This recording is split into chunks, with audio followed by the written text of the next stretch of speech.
These things that society have told us are sacred and holy, they've told us these things over decades. The more time goes on, the more we're discovering that all these things are antithetical to what it means to be Catholic. What happened to the sense of the sacred? David L. Gray joins us. He's just put out a whole course here, Return to the Sacred, a discussion course on the dispelling of darkness in the world. What do you mean by a return to the sacred?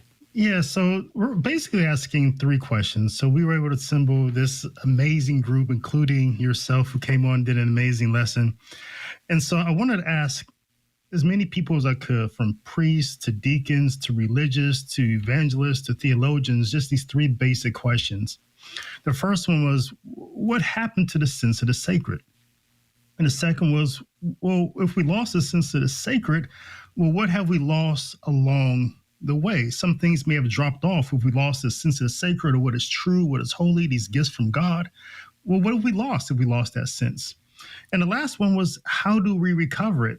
So it is amazing, even though these 27 people, all from like diverse areas, like these aren't just like a bunch of like rad trads or anything like that. We have people in here like Michael Hitchborn, yourself, Doug Barry, Brian Holdsworth, and no one has really called him like a radical traditionalist. Dr. Janet Smith, David Torkington.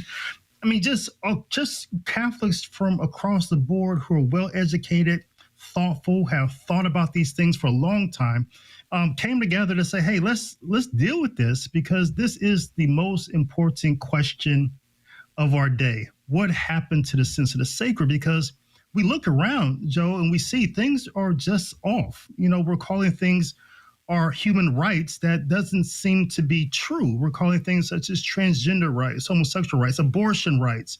These things that seem that society have told us are sacred and holy, these things that we can't let go of. They've told us these things over decades, that these are things that are true. These are things that we have to hold on to. But the more time goes on, the more we're discovering that all these things are antithetical to what it means to be Catholic. All these things are antithetical to what it means to be holy. So, and a lot of people have told me ever since I've become Catholic that, oh, we just have to return to tradition. We just need to return to tradition and that will fix everything. And I started asking the question, well, what traditions? Like, every tradition isn't sacred. Every tradition isn't holy. So there has to be something under that, something more fundamental, more basic that we have to find that will help us return to those things that will really redirect our course and put us on a more sure path for that narrow way. Maybe we had a diminishing sense of the sacred for a while. We've had a diminishing sense of what is holy, what is true. But we could also look at like a more recent turning point. Remember when President Bill Clinton, we kind of like gave him a pass on things that we wouldn't give a president a pass on before. So it just seems to be, the further we get along, the more it seems to be that, man, not only have we lost the sense of the sacred, but just outright sin and debauchery is like cool and acceptable. And that's become a virtue. You do have a very diverse group of Catholics from all walks, really, from all sort of perspectives, too. Out of all this list, who was the most surprising to you that you really felt like you took away quite a bit from? Well, everyone that I spoke to, except for one, was someone who I never had an interaction with. And that was Brian Holdsworth. So he's someone who I maybe seen some videos of. He's a social media influencer. He's really popular on YouTube. I had, seen his videos over the years. I had never had a conversation with him. So that was surprising in a sense. I didn't know that where that was going to go. He wanted to make an argument. Well, it's been a change. We lost a sense of culture. So that was surprising in a sense. But the one that, so another one who I had spoken to via email, but we never had a conversation, was David Torkington. I'm a lay theologian, and he's been writing and thinking about contemplative prayer for such a long time. And so I took away from our conversation just the how prayer, or the loss of contemplative prayer, how that's affected our loss of the sense of the sacred. So I'm thinking all the 27 conversations, I've been able to take away something that's impacted how I thought about this subject. And I think when people take this course, and of course it's free, everyone can go there. You don't even have to register. Of course, you don't have. It's not in a sequential order. You can just kind of pick and choose over the next however long you want to listen to it. I think you're going to just leave with, from each lesson, even answering some of the questions that's presented, because it's built for individuals and groups in church small groups or whatever. You're going to leave with something that says, man, I never thought about that. Could you distill down these 27 conversations into some basic principles that all of them seem to touch upon?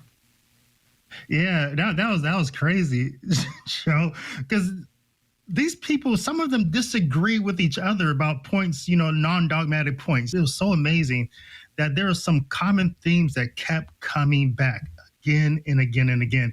One of them was a lot of people really thought that the sexual revolution was like one of those turning points in the 50s, 60s, and 70s, one of those turning points that like changed everything. So a lot of people kept coming back to that point. And then a lot of the men who we spoke with, like yourself, like Deacon Harold, like Jordan Pacheco, I think he has a show on the stations across town, Asking Priests. So that's real. I've listened to that. Father Richard Howman, Doug Berry, of course. So a lot of the men, even Abby Johnson chimed in on this, that something's happened to manhood. Like we've lost a sense of what it means to be a man. We've lost a sense of masculinity, and that's impacted a sense of the sacred, because it impacted leadership in the home, leadership in the family, leadership in marriage, in a church. Boy, it seems like we really still are too attached to the world. Would you say that was one of the common themes that came up in all these conversations? Father Gregory Matori, he's a Dominican, he's religious. Of course, he brought that perspective, and he brought it very hard. I mean, if you listen to his lesson, you just kind of walk away like, man, I got some work to do, right? Because he's a religious who's worked in mission fields. He's worked with the poor, and he made a contrast between the things that they're worried about in Africa and some other countries. And he said, hey, we're over here worrying about some first world issues about, homosexuality and stuff like that. They're over there worrying about food and shelter and some basic things. And I left his lesson like thinking like, man, I got to throw a bunch of stuff away, starting with my office to scale down my life. Yeah. Did you like that video? It's okay. You can admit it. It's perfectly fine. Hey, we cover the big stories of our day, from inside the church to outside the church to all points in between, and we do it from a Catholic perspective. It's called A Catholic Take. It's a radio program Monday through Friday. We live stream it right here on this channel, by the way, so make sure to subscribe, like, and share. We would be very grateful to you. And don't forget, you're going to want to watch this video right here because you don't want to miss anything.